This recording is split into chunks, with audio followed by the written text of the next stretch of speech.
Welcome back to the Oklahoma Today podcast. I'm your host, Ben Lucian. I have a bit more of a solemn, more reflective show today. This week marks 30 years since the 1995 bombing of the Alfred P. Murrah Federal Building in Oklahoma City.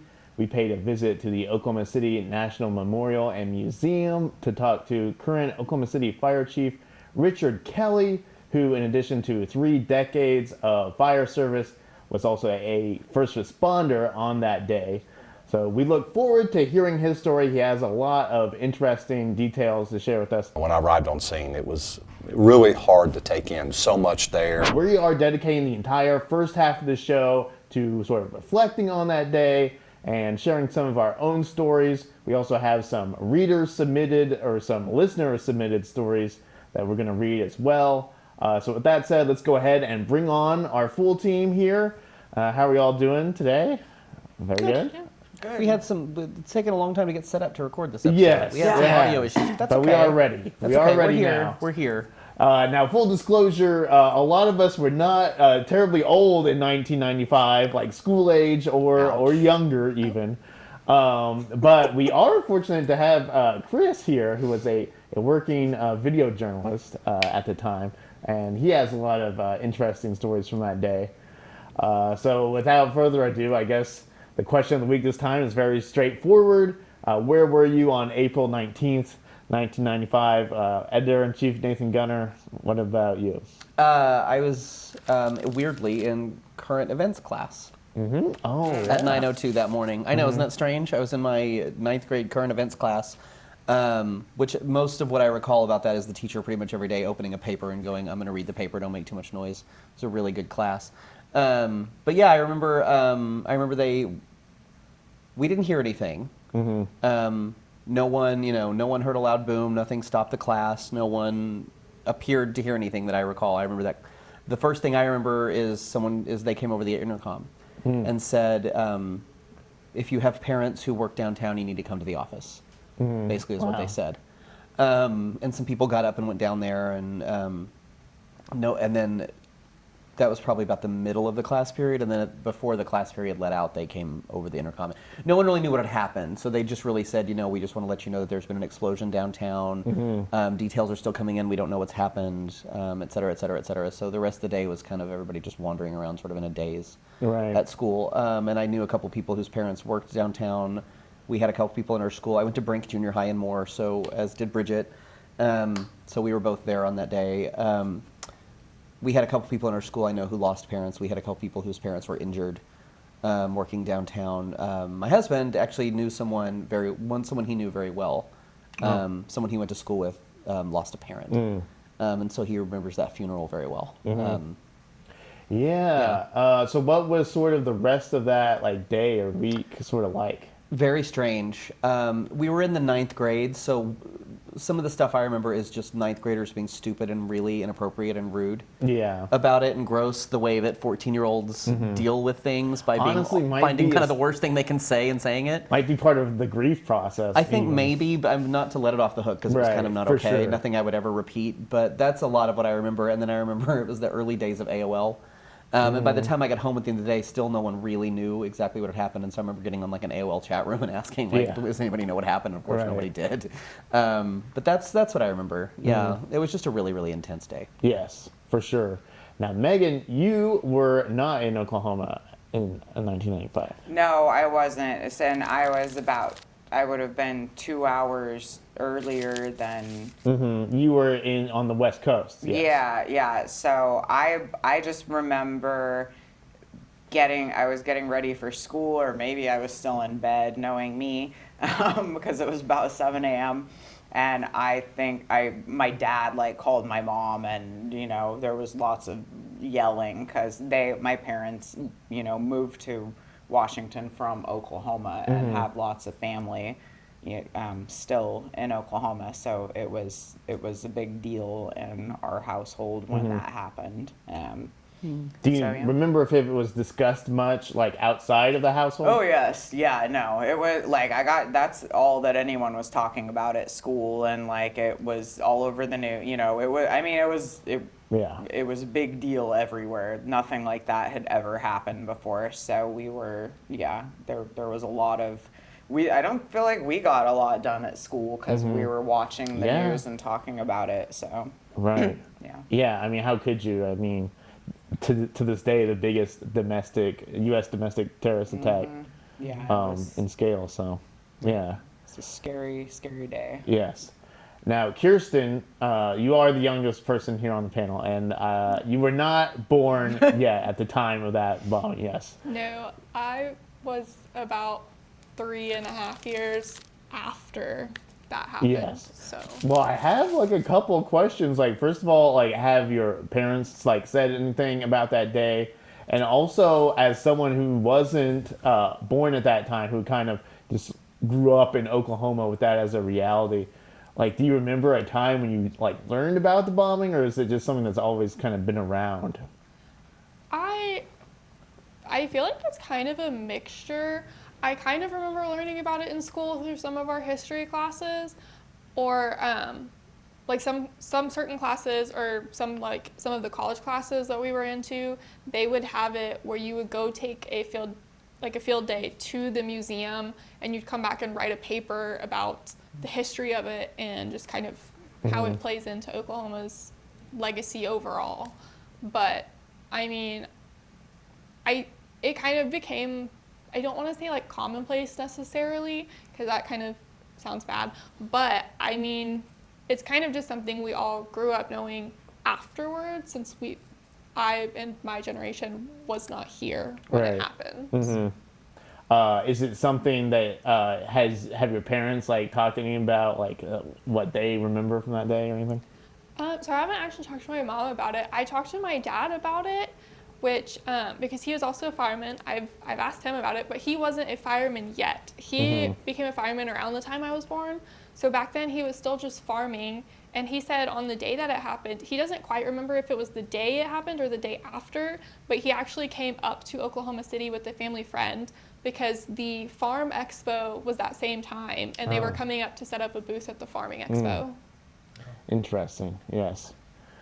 Well, Well, yeah. Well, go What ahead, do you man. remember? Well, yeah. So I was born, but I was not that old. I was 4 years old at the time, and you know how you kind of hear details about things like early in your life, and maybe it's hard to know if this is a real memory or if it's something that you kind of created for yourself, given like information that you've heard. So what I recall, this would be one of my earliest memories, was being on the porch, like playing at the time at my house in the Oklahoma City area, and then like hearing like a very loud boom that sort of sounded like some kind of a gas explosion or something like that. And I just remember my dad, who would have been at home at the time with us, the young kids, just like sort of coming out and like looking outside and sort of surveying the area. And so that is kind of where my memory ends. But then just sort of going out through school in the 90s, I mean, just hearing about the ongoing trial and everything, and there's just all sorts of news events where that was just kind of what I grew up with, was hearing news reports related to that bombing in a lot of ways. Yeah. Now, Chris. So, Chris, you were actually a working journalist at the time. Yes, I was a young photojournalist at Channel 9 at the time. I had the night shift, 1:30 to 10:30, and so I was in the bedroom. Regis and Kathy Lee was on CBS. Yes. I was getting ready to go for a run. Tammy Payne on Channel 9 broke in, and so immediately that got my attention. And they suspected explosion downtown, suspected gas leak, and then. So you did not hear a boom or anything? No, I lived in Norman at the time, which was south, and so no.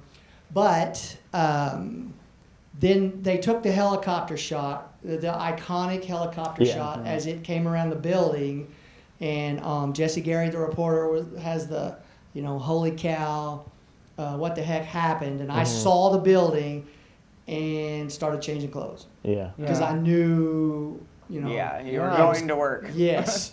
And so I also knew, I was driving 100 and whatever miles an hour to get there. Because, so then I was listening to news radio, driving in, and then I drove past the scene on 235 because I had to go to Channel 9 and pick up Robin Marsh because she was kind of stranded there. We had guys in the field and people coming in, and so I was pretty much tied to the hip with Robin Marsh for the first 3 days. And so by the time we got there, it was still early, but they had guys at the scene, so we were kind of the secondary perimeter. And so the things I remember the most, I was there by the second bomb scare. And which Richard Kelley talks about in the interview coming up. Right. I had no idea what to do. Right? What's my role? Because my role is to get the shots, right? Yeah. Above everything else. But am I going to die? I mean, what's going on here? Because there's law enforcement running, right? So, I'm staying there trying to shoot, and, the cops are running by, go, run, run, run, run. So I put my camera down towards the area and then just kind of ducked behind a car. Oh, my God. Which is stupid. But that's, Yeah. And so, and then here's an You're odd not thing. thinking with that part of your brain. Right, at that right. moment. You know what I mean? If you're good at what you do and what I do, again, you're getting the shots, right? At all costs. I mean, that's just what we do as news photographers. And so that's what I was doing. And I don't remember how, Robin was somewhere else, and I was with a different reporter who was doing live until they told us to run. And my mom was a teacher in Henrietta, and oddly, somehow she knew that was my shot. So she was freaking out in her schoolroom because they're watching it, and everybody's running, but clearly I'm not. Right. And hey, before cell phones, so it wasn't like she could call or text or whatever. And so, so it was chaotic, right? So everyone comes back, and then I drive by this building every day. It's like Oklahoma, and I can't remember 5th. There's that funky angle there by that Rand Elliott building or whatever. Yeah. Well, there's an empty warehouse there, and if you look down the sidewalk to which would be the south of it, there's these concrete like curbs, like every 6 or 8 feet. I don't know. Well, that was like a mobile or a temporary triage. So there were people covered in blankets lying there, and then they were working on people inside that building. And I remember this like yesterday. At some point, Robin's in there, and she comes out, and I gotta go live. So they take her, and she says, "There's no more people. It's now recovery." And I remember very clearly Jennifer Reynolds back on the set saying, "Wait, Robin, that's a big deal. Can you double check?" So Robin, being the bulldog that she was, went back in the building, brought the head doctor from that area out, and he went live and said, "Yeah, we are now not in fixing mode," or whatever the word would be. "We're in complete recovery." Yeah. Right. I mean, it's a big deal. And so the whole time in the back of your head, you're just like, nothing prepares you for that, right? As a professional, as a citizen even, right? Yeah. So by that afternoon, Robin and I were sent to there was a First Christian Church at 36th and basically 235. Used to be there was a gold dome kind of a thing on it. It was kind of a dome. And I may get emotional here because that was where all the hospitals were.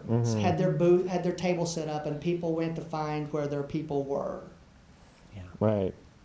And people came up to me, us, and either said, "Get out of here, scum. What are you doing here? You lecherous, terrible." It's just emotion, right? Right. Yeah. It doesn't make you feel any better. Or they would say, "Can you help me find my person?" Yeah. And show us pictures. "Can you put that on the news?" Yeah. And we were helpless, right? Right. Yeah.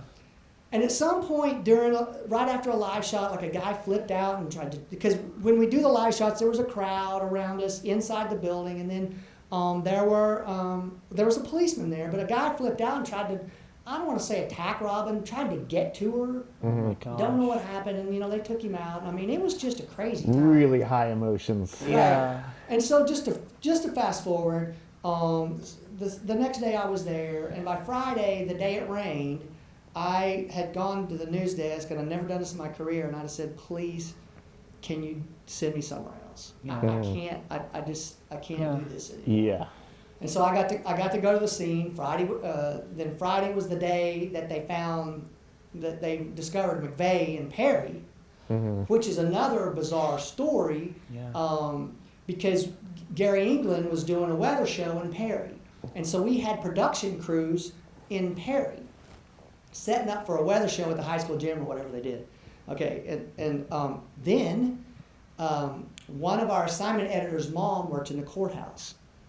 And so she called him and said, hey, I think we have the guy.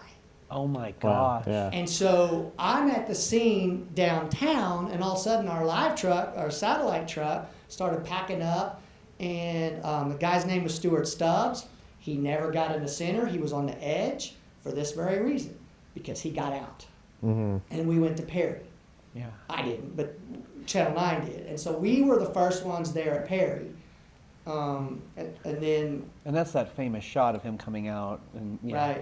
right. That we all saw. And that was, well, I mean, it was Newsweek, I think, that had the face of terror, and that was his face. That was a very angry, defiant young man. Yeah. And we still don't understand completely why. And then this will be the last thing I say about it, because I could go on and on and on Right. and on. Because I was at Yeah, the you scene lived there. it. Yeah. Yeah. Right. To this day, I live in Oklahoma more or less because I got in the news business to travel. Right. I got the news business to live in Denver or to live in Phoenix or to live in Dallas and go to these big markets. Right. That's what I got in the news business for. But once that happened, I was so stinking proud of my state. Yeah. Right? Yeah. And my city for how we rallied. Right?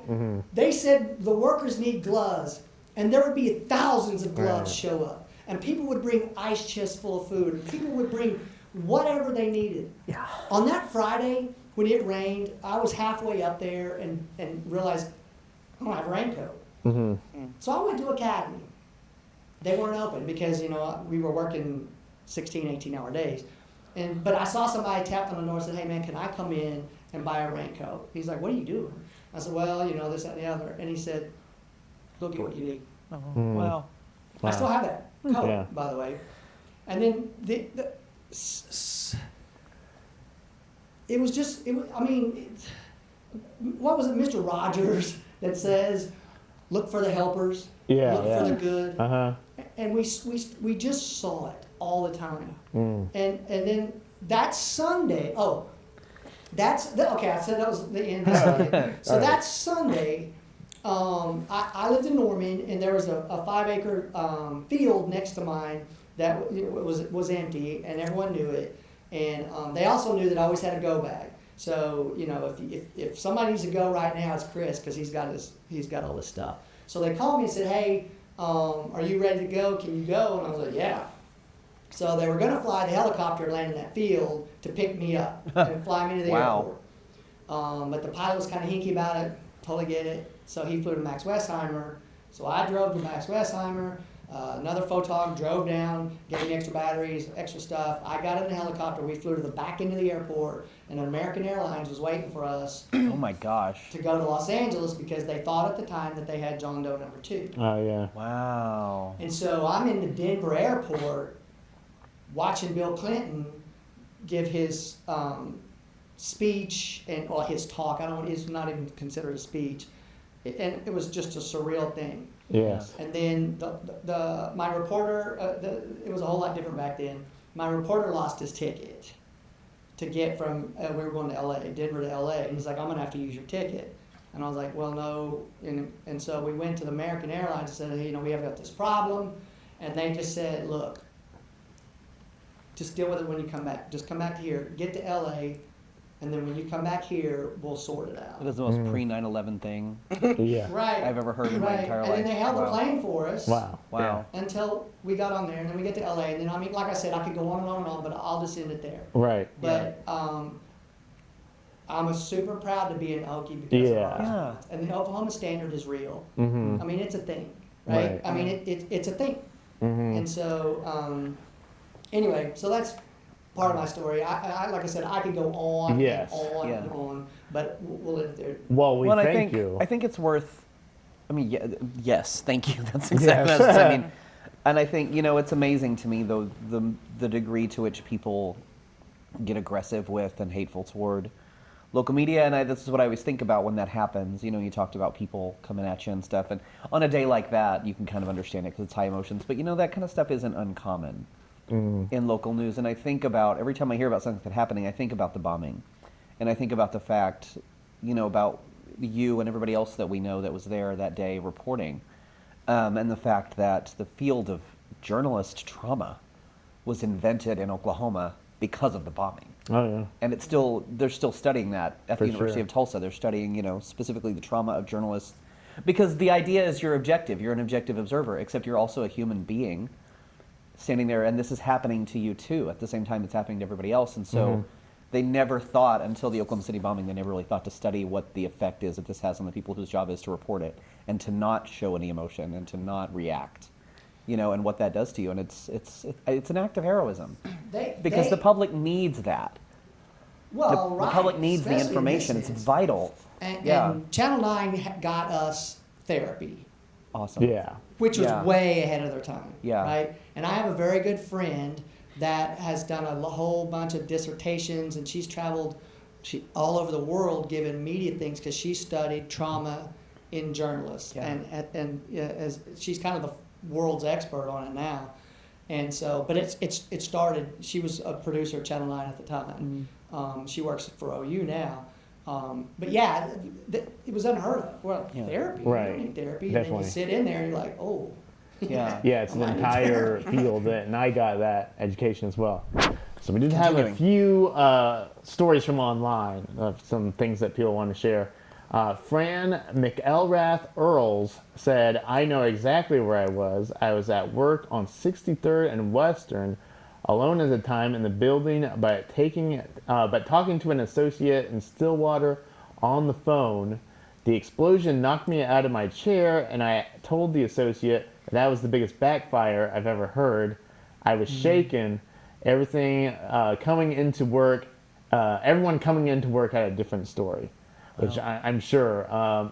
Yeah, interestingly, during the 25th anniversary, I was actually buying a mattress from the Oklahoma Mattress Company, which is right downtown, and they told me about all their stories. I know everyone who had a business downtown has a story yeah. from that day.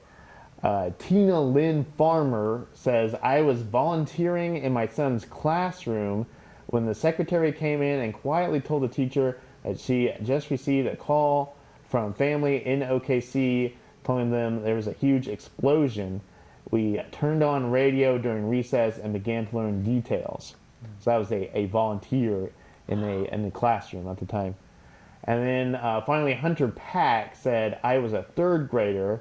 We came back from lunch and recess, and our teacher had the news on the TV showing what had happened. When we asked what happened, she told us to ask our parents when we got home. So yeah, probably a similar story that a lot of school-age kids had at the time.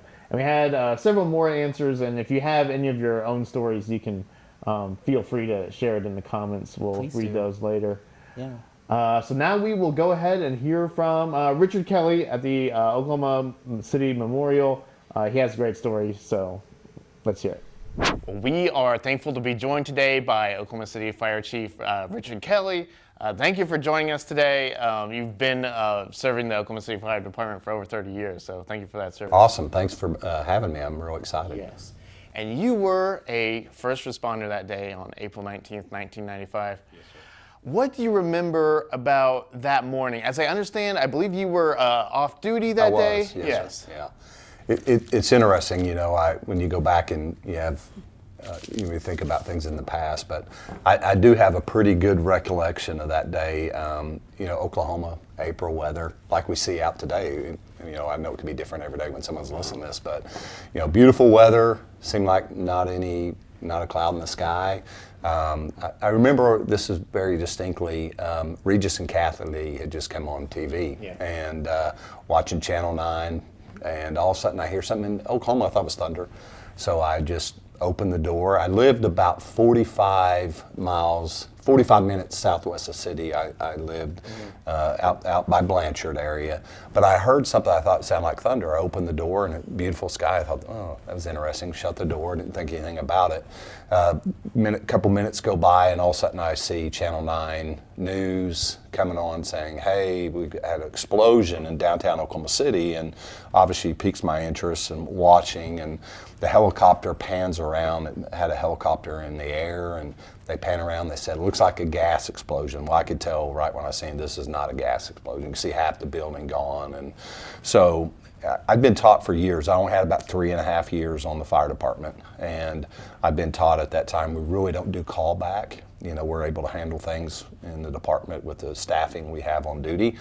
But at the time, I was working for IMSA on my days off, trying to get my paramedic.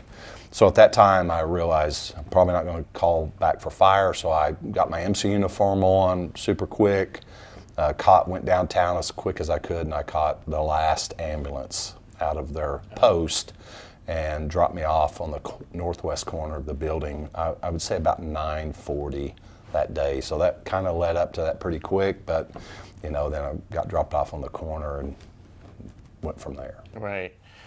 Did you realize the scale of it before you arrived at the scene, or?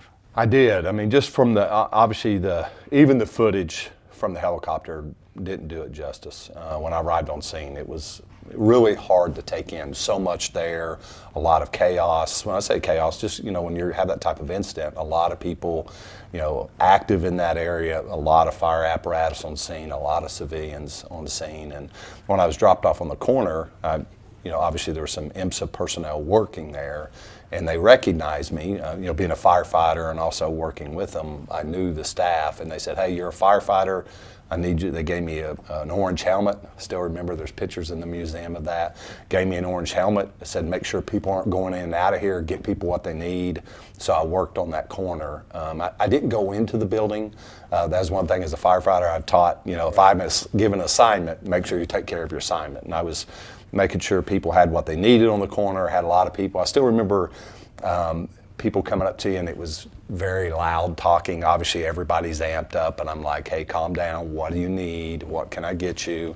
It was at that point they had brought a lady out. I don't even know who it was, who she was, but I still remember that was the only live victim that I seen come out of that building. I remember helping get her in the back of one of the ambulances. There was 2 ambulances parked facing out. Jumping up in the back, and there was someone in there. They said, hey, this person's a doctor. And so I don't even remember what they looked like, anything, but I remember she was covered completely in dust. Obviously had some trauma, but they were, one of the first things they started talking about is, hey, we need to clean her off. And I'm like, hey, we need to make sure she's breathing and everything's good there. ABCs, basic stuff. They got things going, realized real quickly they didn't need me, so I jumped out of the ambulance, continued doing what they needed me for in that area. I don't know how long. It's interesting how time stands still, but we're there, and then all of a sudden people take off running. Yeah. And I remember I'm like, okay, in that instance, you always wonder what you would do. They're running, I ran. So I started running with them, and I remember turning to someone and saying, why are we running? And they're like, hey, there's a secondary bomb. They're saying there's a secondary bomb. So I was running towards Regency Towers. And at that point, I still remember I was running. There was an axle in the middle of the road. There was a red car sitting there. And I'm like, this just didn't seem like it belonged. I really didn't think none of the time except this is out. This is not where it should be. So I turned back around, started running back towards the building to try to help. They were trying to move apparatus and trying to help people get out and get people out of that area. So I did that for an unknown amount of time, and then I remember they were coming up saying, hey, we're taking all the EMS personnel and we're taking them to a staging area. Mm-hmm. So at that point, I went to the staging area till I was given another assignment. Right. Yeah, well, when you're in the moment like that, like, you don't know what's gonna, I mean, the unexpected already just happened, so you don't know how it could develop. It was just reflex, when people started running, I started running. But it was interesting because I didn't know till later that was the axle of the Ryder truck. Yes. But I still remember, when I see the picture, I remember running, going, that doesn't belong. Right. Yes, and now that piece is here in the Memorial Museum. Yes. So did you have any, as that sort of day unfolded, any concerns or like worries that day, or are you not even? Is your brain not even able to worry in a time like that? I think you have some of that in the back of your mind. It's that gut instinct that we have, from your training, experience, what you see. That, hey, obviously bad things could happen.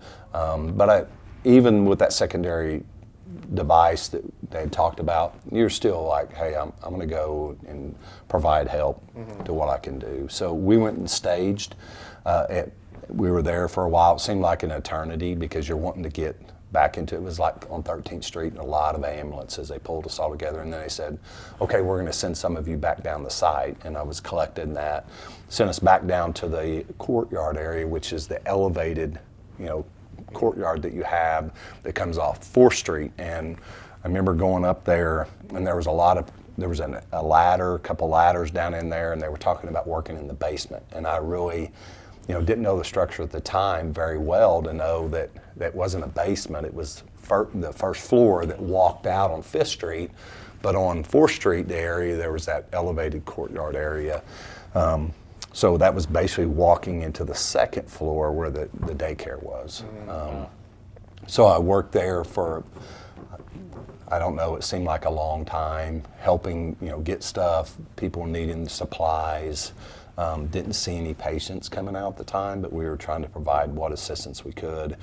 And then after a period of time, ran into some other firefighters, and they said, hey, they're calling us back as firefighters to come back to work. So at that time, I found an IMSA personnel, what I believed to be a supervisor, and just said, hey, I've been called back to work as a firefighter. So at the time, I was working at a station on the northeast side of the city, Station 18. We all went back to the station, got our gear, came back to Station 1, and then they assembled us into groups of 25. It was later in the evening, later in the day.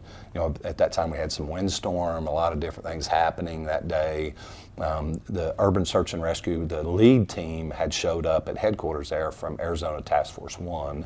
So they were assembling at Station 1 while we was all assembling. Then they sent 25 of us back over to the building, got a couple assignments, and then I got an assignment with my officer, who was actually at the time David Oliver, was one of my officers at Station 18, and they put us in the first man lift that was on one of the cranes, and we went up in that, went over the front pile on the front and pulled the first victim out of it. So there was a victim, unfortunately did not survive. Was able to put them in a body bag and then bring them back down. It was a weird day, a lot of feeling like to do stuff and wait and this and a lot of back and forth in that area. But I remember afterwards, we recovered the body, they brought us down, talked to us and said, hey, we're going to do a debriefing with you. They sent me to an area, did a debriefing, and they released us. It was really just a quick talk. Released us, and I didn't know what to do. I mean, I'd amped up for this. It was late in the evening, so I actually went back to my station, slept on the couch. It was kind of like what I do, Right. At the time, I was married. I had my daughter was born. She was almost a year old.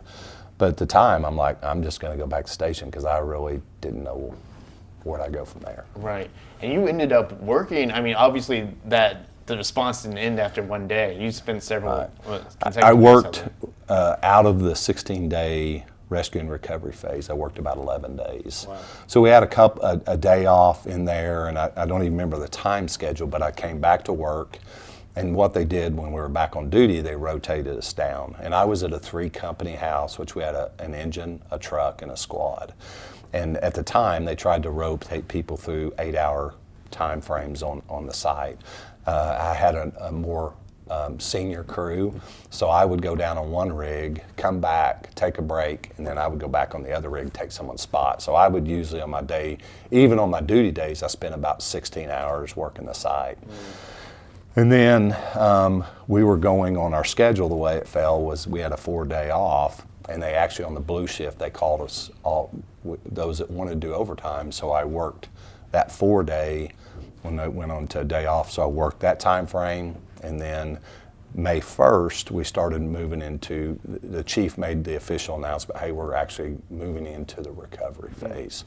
So I was selected as, there was a couple teams that worked that. So I worked from May 1st until May 5th till it was completely done. So I was the last team that actually walked out of the building about 12:05 a.m. on May 5th when Chief Murrah came in and said, all right, we're done, this is it. We knew we had 3 victims at that time left, but unfortunately, based on where they were and how the building was set up, they were afraid the building would collapse. So worked all over the building all throughout those 11 days of rescue. Yeah, wow. I mean, we could talk about those experiences, but I want to be like respectful of your time. And I wanted to ask, now that we're here at the 30th anniversary, and you've got firefighters coming in who maybe weren't even born at that time. So what lessons from that day apply the most to those, and why is it important for them to know about the events of that day? Great question. Just for numbers, we have 27 currently that are left on the department out of 1,025 that actually respond to the bombing. So there's not many of us left. But you brought up a great question. Why do we bring them in? To me, it's number one, it's about the heritage of our fire department, what we stand for. It's about the lives lost that day, how we were changed as a community. To me, we have to learn from those lessons. There was a lot of, obviously it was born out of hate when you look at why we had that terroristic event. Someone had anti-government sentiment, how they felt. So for me, it's about learning about that. How do we provide people that may disagree a space to talk about that, not just to build anger until it blows over into we have a horrific event because they want to take it out on something.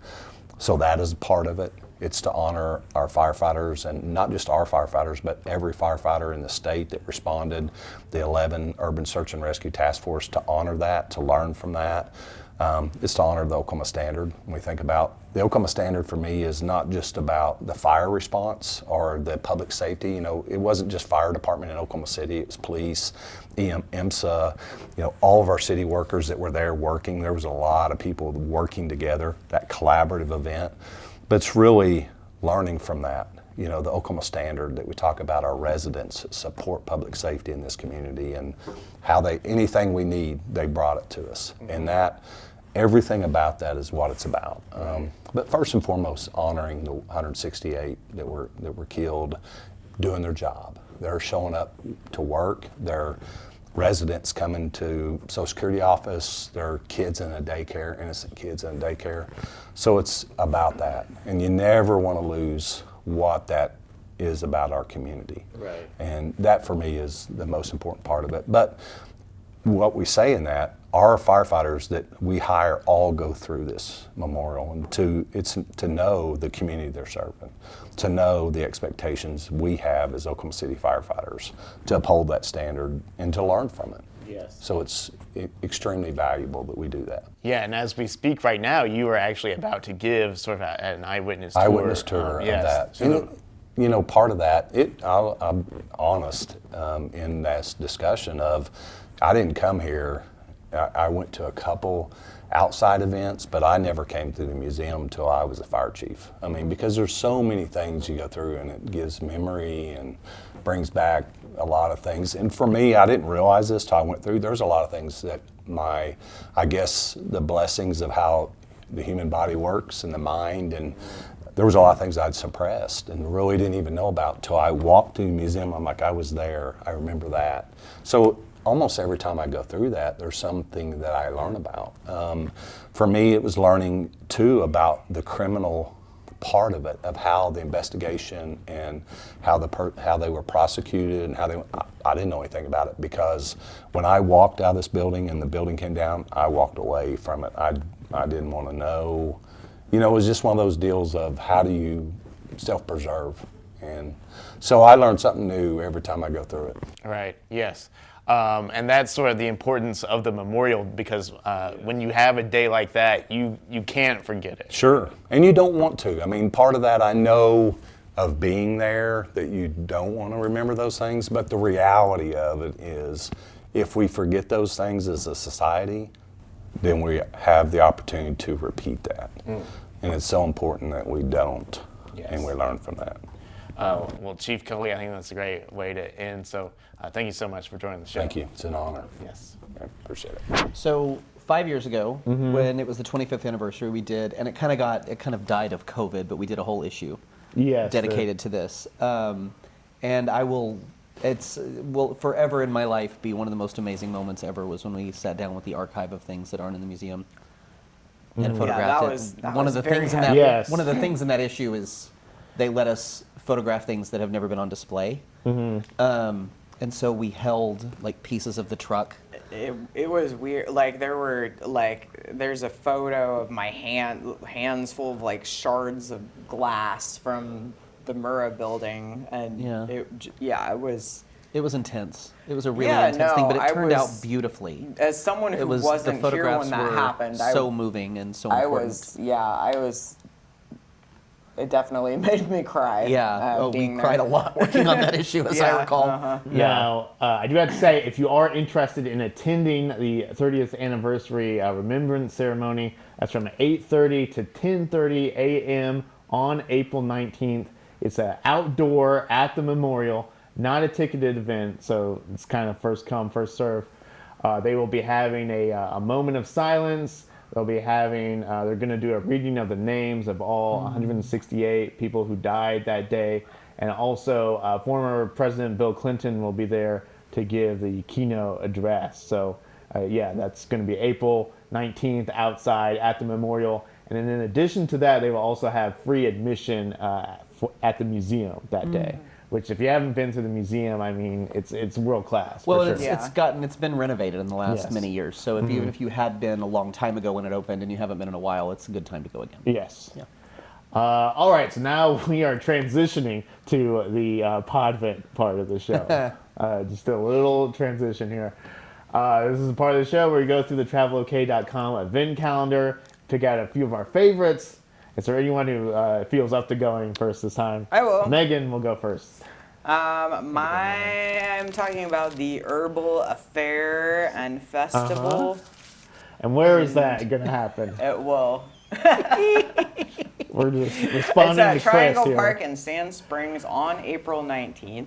And it is... the website, let me give that to you now, is sandspringsok.gov/118/herbal-affair. Wait. sandspringsok.gov/118/herbal-affair-festival. And if you go there, you will find more information. And there will be more than 100 vendors who will be selling medicinal plants, plants for cooking, and plants that are just purely ornamental. Do not ingest them. And there's going to be a wine garden, of course, because that is nature's best medicine. And then there will also be live music and entertainment, and cloggers, magic, and Irish music. Okay. You can't have a festival without cloggers and magic, and that's kind of like that movie. a variety of food trucks, of course, because this is an Oklahoma festival, and it cannot begin without a variety of food trucks. And That sounds fun. Yes. It does sound Sounds fun. like quite the affair. Yeah, it sounds like go get your herbs, and you can get ones to plant, or you can just get ones to throw in your food. Like, There's going to be all sorts of herbs that you don't even know what's going to happen at this I mean, festival. don't tell me what to ingest. But it sounds like a good time. Hey, if there's cloggers, I'm going. for sure. And magic. And Yeah, magic. and magic. Magic So cloggers. usually one follows the other. Yes. Kirsten, what is your pod event this time? Well, great Scott, Ben. I'm glad you asked because for my event, we have to go back. Okay. Go And- back where? Well, let me just tell you, we have to go back all the way to 1955 so we can come back to the future because Celebrity Attractions will be performing Back to the Future, the musical, Hey. at Tulsa Performing Arts Center. I didn't know there was a musical. Yes, it's actually an award-winning musical. Okay. Now, so it's supposed to be a very good time. I but hope it'll there's be, a lot of Huey Lewis. There should be. It'll for be sure. playing all week long, though. It'll start tomorrow, the 15th, and it'll run through April 20th. So it'll be all week long. You have plenty of chances to go see it. You can get tickets online at celebrityattractions.com. There's also a phone number you can call if you're interested. It is 918-596-7111. But this cinematic classic is going to be brought to Tulsa as a Broadway musical. The show is recommended for ages 6 and up, so it's completely family friendly. It'll be a great family outing. The runtime for the show is estimated to be about 2 hours and 40 minutes. So I'm assuming there'll be an intermission in there, so go ahead and just plan for probably like 3-ish hours. Yeah. But that'll still be good if you have little ones to take. Back to the Future is a very good series to have them. How are they interested in. going to get the DeLorean on stage? You know, I don't know. You're going to have to buy a ticket and find out. Ben. Yes. I think so. But yeah, they're gonna have the DeLorean. It'll follow along the adventure of Marty McFly as they go in the DeLorean and go through time with, of course, Doc Brown. Love him. And the musical will feature iconic songs from the movie, such as Johnny Be Good, Earth Angel, and Back in Time. Ah, yes. So, Oh, Maybe see? There they. you go. Huey Lewis. Oh wait, there was Back a in Huey. time. Yeah. Yeah. Oh, they'll have okay. music from it. Back in time. Okay. That's how that goes. But yeah, so anyway, so make sure you travel to Tulsa for the show. But I'm just gonna recommend don't travel the entire way at 88 miles per hour so you avoid going through a time hole and getting sucked into time with either you and all of your passengers in your car. Also, the people at the Oklahoma Highway Patrol hate that. Yeah, don't just go. Just Yeah, not go the speed recommended. limit. Yeah. Don't go 88 miles per hour, even if you are a major Back to the Future fan. Yeah, they won't buy that excuse. No, I don't think they'll Ticket time. accept that. No, they won't I care. don't think that'll get you out of the ticket. No. Nate, what's your event this time? I like this one. Anybody? I know you do. Do either one of y'all have? Any of y'all have tattoos? No. I am tattoo-less. You're tattoo-less. I'm always on the Chris? verge of it. Any tattoos? Nothing hidden? Me and you. Just you and me. But you have two? I have three. Three? Three. I have three. Yeah. Okay. I had to count, but I have 6. Oh wow. Including this one here. I don't know if you want to get a shot of that, but that one. It's not, the design is anything special. It's Om, like meditation, Om. But it is the last illegal tattoo in America. So Ah. Oklahoma was the last state Yes. to legalize tattooing. And so I already had one that I'd gotten, this triquetra, this Irish symbol here, because I'm Irish and I love Ireland. And so I wanted to get one to match it, and I called my tattoo guy and I said, I want your last illegal appointment. Because I really wanted the cops to bust it up. Like I wanted half a tattoo. I thought that'd be a great story. But they didn't, and I got my tattoo. But I do say it was the last illegal tattoo in America, because I was there after he closed. It was like 11 o'clock at night. If it's not the last illegal one, it's one of the last illegal tattoos in America. No, that's a great story. I bring them, and I've gotten many more since then. But the reason I bring it up is because my event is all about tattooing.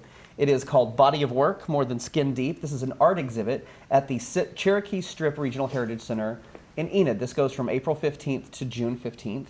And it features the work of 2 Western Oklahoma tattoo shops. One is Culture Tattoo in Enid, and the other one is Red Saga's Tattoo in Woodward. The artists from these 2 tattoo studios have done a ton of art inspired by tattoo work. So you'll see paintings, you'll see drawings, you'll even see beadwork. A ton of different media, all in the kind of tattoo art aesthetic range. So if that's something, I know, right? It sounds really cool. All the artwork there is for sale, so if you see something you like and you want to take home, buy it, support these artists. Like I said, that's April 15th to June 15th at the Cherokee Strip Regional Heritage Center in Enid.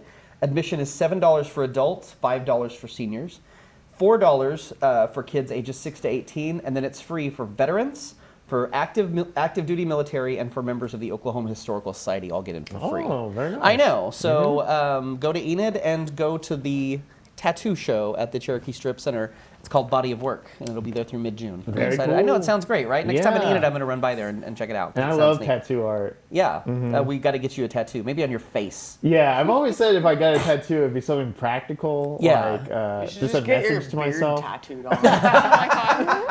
That would And be useful, I think. This is how I know I'm approaching middle age. One of my nieces texted me yesterday that she got her first tattoo. Okay. And I was like, oh no. I mean, it was great. It was a really That nice is a looking tattoo. No, it was really milestone, cool. But I was like, oh my, I'm getting old. My niece is only 8, so Yeah, if I she don't texts think you that has she got a one. tattoo, that's bad news. Yeah, it Yeah. really is. She's 27, so Yes. it's fine. Well, my event is about Easter, which is coming up on April 20th this year.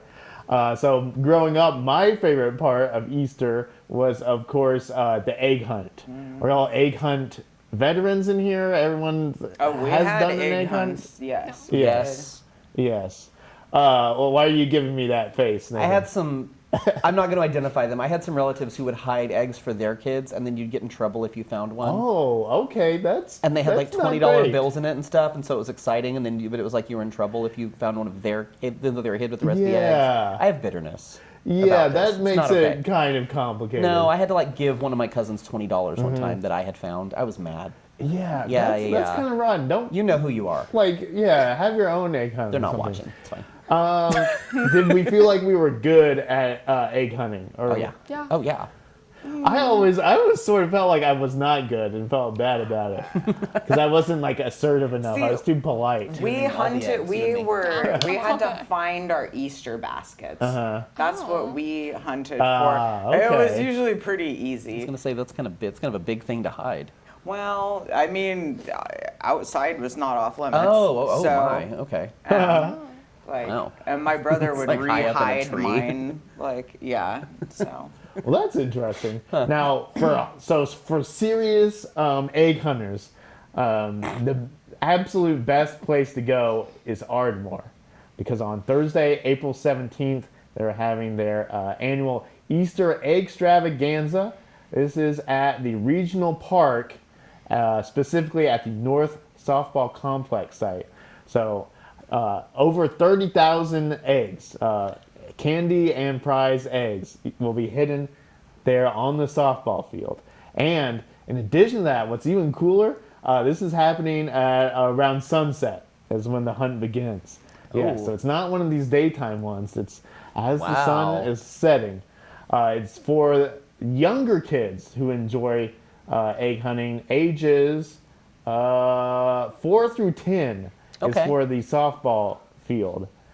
But after that, for the older kids, ages 11 through 15, they can participate in the Easter egg hike, which is during dark with your flashlight, Oh, wow. walking through the park. That seems really finding hard. eggs. Yeah, it's an have a extra tip. challenge.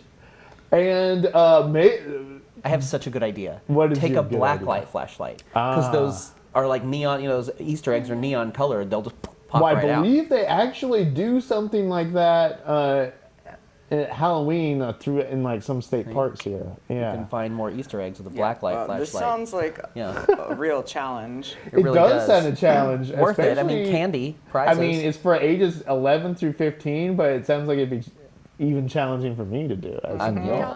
I'd do it. Yes. Sounds If fun. I was Kirsten still in would that do age it. range, I would do it. Kirsten would be, even if you heard that there were maybe ghosts involved, Yeah, I'm in. you might even have some extra incentive. I'm in. Imagine opening an Easter egg I and mean, a ghost just the comes out. Holy Ghost. Yes. I'll be asking There you them. go. I'll be Yeah, asking them see, to this point is it out. a- It is a ghost hunt. Now, episode. if you do participate in the older, the Easter egg hike, you do have to register in advance to do that. So registration, you can find that at ardmorecity.org, and that is a $10 registration. And if you participate in the younger kids hunt on the softball field, that is $3 per child. And the younger kids actually get to go a little first. They go in waves by age, so don't feel like the older kids are gonna box you out or anything. For more information, just general information, you can go to facebook.com/Ardmore Parks and Rec, and that's Rec REC. Should be a whole lot of fun. 30,000 eggs. Wow, is that going to be enough That's eggs? a lot of eggs. Imagine packing all those eggs. All that work. Good for that. There's got to be like a team of volunteers. There's and we say really thanks got to to them. be. I mean, how many eggs can I pack in per minute? Probably not that many.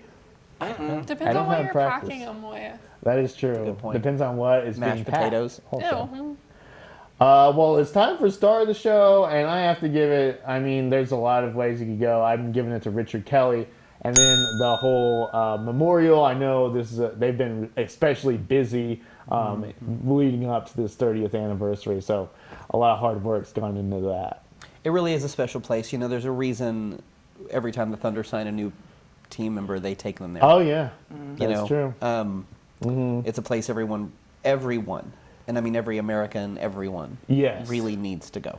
Yeah, it's a vital part of the state's history, and I'm glad we took today to kind of reflect on that. Can I give another star of the show? Oh, what's that? Chris. Yes, Chris. Yes, thank you, Chris. Thank you for telling us that story. Really, thank you. It really was.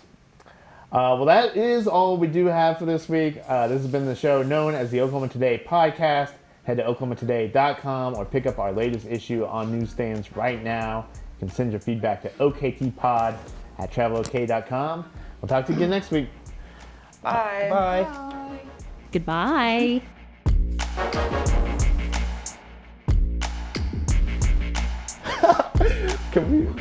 That was a little awkward. I don't know. Goodbye. Goodbye. I really don't know how to end it. So maybe I it's just fine. figured The that ending Chris would always put feels Carly's kinda voice over awkward. us again anyway. It just always so. feels awkward.